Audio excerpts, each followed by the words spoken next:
好，我是那个大叔，很高兴来到我的游戏频道。今天继续带来全军破敌战锤3的对战影片。看到这个可怕的家伙，没错，今天使用的是鼠人，这个是他们的单体巨兽之一——地狱魔窟孽物。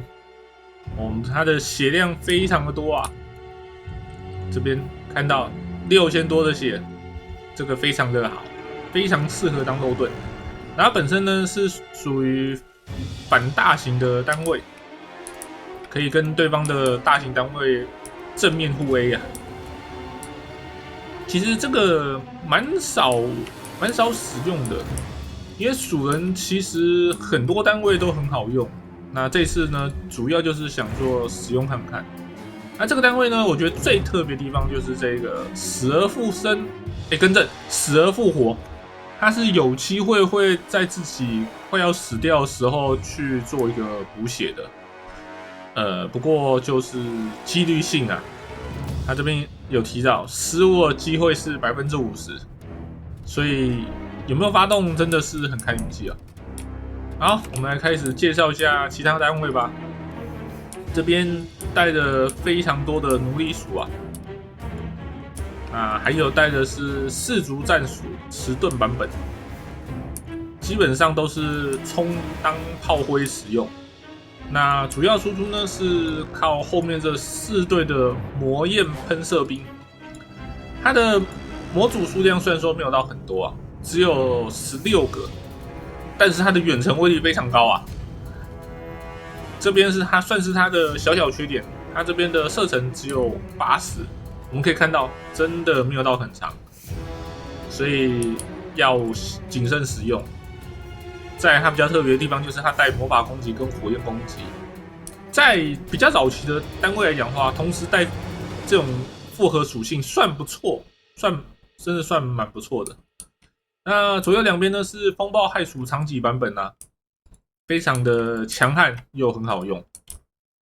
那后面呢还有2队的次元闪电炮，好，这队是没有刚开始没有部署好的。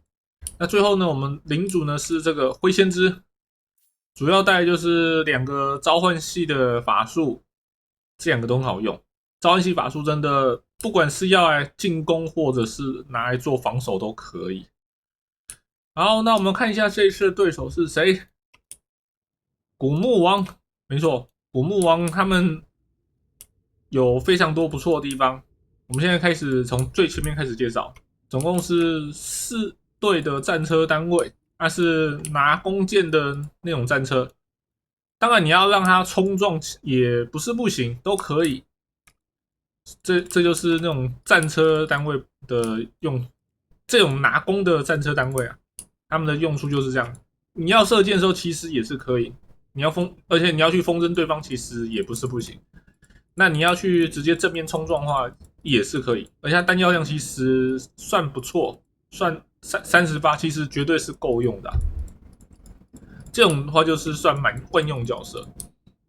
然后再就是后面都是带着是这个尼克卡拉战士双刀版本，就是要尽可能的把对方的步兵给切开。然后带着2只的大狗征战斯芬克斯，一只是领主骑乘的。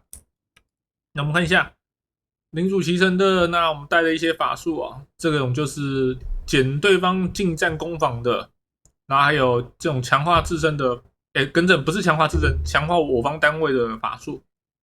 然后这个也是强化型法术，那主要就是利用可能是强化在自己，或是强化在这只大狗身上，然后2人不断的在步兵群里面洗澡。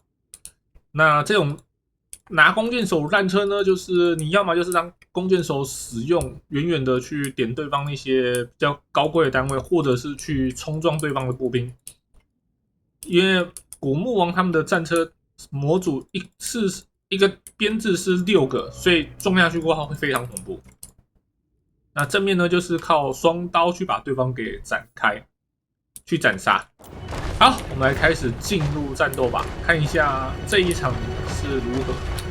因为呢是没有带着炮兵，所以没有太多优势，但是这张地图实在太大了，炮兵的射程也，你看没有看到那个绿色的线，所以就是表示其实射程要非常遥远哦，那个射程要非常远才可以，那这时候就会变成这种僵持，那你还是要慢慢的把炮兵推过来，我们开始做一点加速。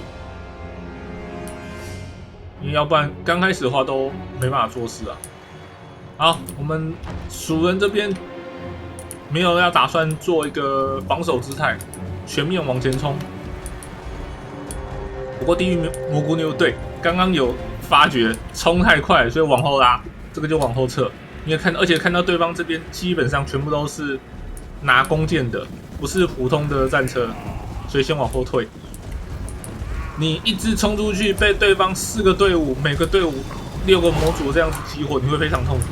然后我们看到了闪电炮已经开始开炮了，目标是对方的领主，这个很正常。